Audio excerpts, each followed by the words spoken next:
If I was to start my agency, which has generated over $1 million from scratch, here's exactly what I would do. And my hope is that with this video, you can take the things that I would do if I was starting over and use them yourself if you are just starting your own agency, or if you've already started but things are not working the way they're meant to be working just yet. So the first thing I would do is I would focus on building a case study from my first couple of clients, getting them phenomenal, amazing results as soon as possible. Now, this is something we did do in my agency, okay? So I'm not saying that we didn't do this, I'm just saying that this is literally one of the most important things. With our first client, we were able to generate an extra 80,000 followers for their Instagram page in the first 3 months of working with us. That is a crazy result. It's definitely above average and a lot more than we get with most of our clients now, but we've been able to leverage that amazing case study literally for the last 2 to 2.5 years. So we got those results after the first 3 months, and those results now are really how we get most of our clients, because we message brands and coaches on Instagram, and from there we pitch them our free case study. Our free case study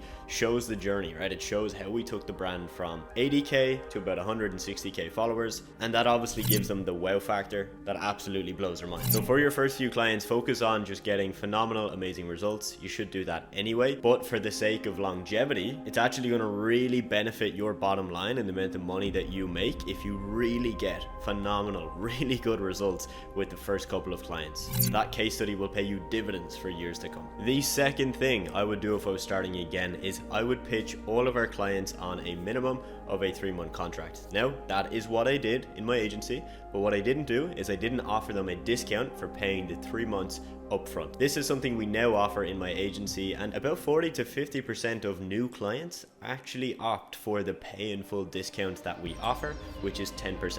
So it means instead of paying us X amount per month, you can basically pay us X times 3 minus 10% for an entire 3-month package. This does a lot of things for the business. Obviously, it gives us a lot more cash flow up front so that we've got more money to pay our team and do whatever we need to do with that money. It gives us more certainty knowing that they're locked in for that 3-month period. Because look, there are some times where a client will pay you for 1 month and they've signed a 3-month contract, but if something happens in their business, something goes wrong, they may need to back out of that contract after 2 months. And a lot of times there's not much you can do unless you have a lawyer or someone on hand who can, get your money for you.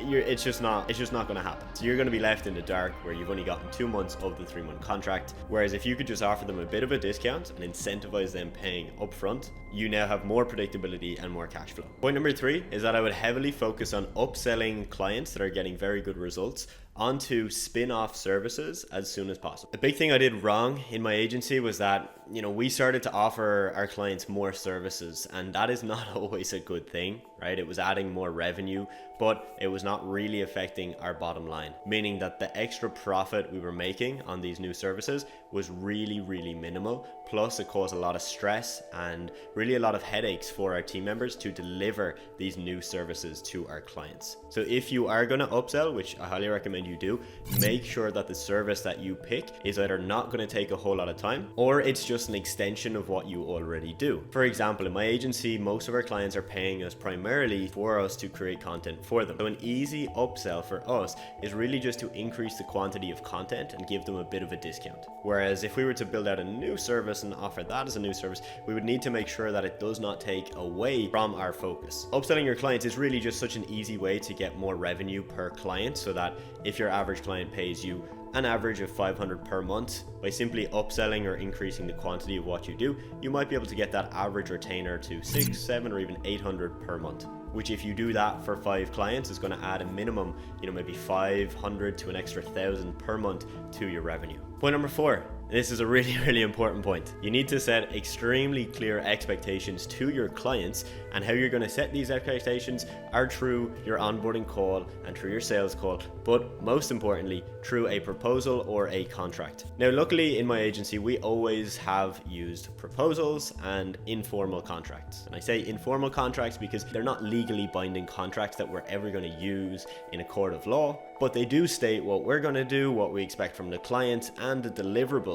and what we're going to do. This is pretty straightforward, right? But it just means that the client knows what they have to do and what we have to. And the reason I think this is so important, I had this conversation with one of my students, Rory, just yesterday, and he is struggling with this right now. He's had his first client for just under 1 month, and he did not get them to sign a proposal or a contract, and there was no clear list of deliverables. So yes, he got paid and that's awesome, but now his client is asking him to do more work, which is essentially outside of what she paid him for, but he doesn't have it on a contract or a proposal. So to avoid that and to put you in a safe position of authority, you should be using a proposal or a contract. It doesn't have to be crazy complicated. It just has to show them your deliverables, what you're going to do and what they're going to do, and state that if anything needs to be done outside of the scope of the proposal or contract, that you'll have to look at a different fee for that service. And finally, if I was to start from scratch, I would focus on building out a scalable client acquisition system from day one.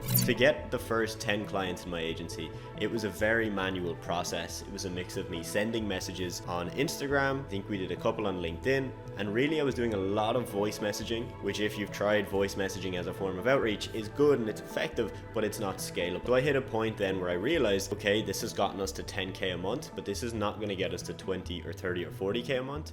And even if it can, I don't want it to, because it means I would have to spend 2 hours or 3 hours a day sending voice messages as my form of outreach. So then we transitioned and we built out a DM script, a text-based script. We trained virtual assistants, we built out a big SOP, we built out automations to facilitate it, and now we've been using that system for well over 2 years, and pairing that system with our amazing case study gets us phenomenal results. And that is exactly what I do with my students inside my program. I help them with that entire process, from one, building out their case study. Even if they don't have clients, we can actually help you build out a case study. But secondly, once you do have 1 or 2 clients coming in, we're going to switch our focus now to building out that scalable system that we know will bring you not just to 2K a month, but all the way to 5, 10 and 15K a month and beyond. Hope you enjoyed this video, and I'll see you in the next one.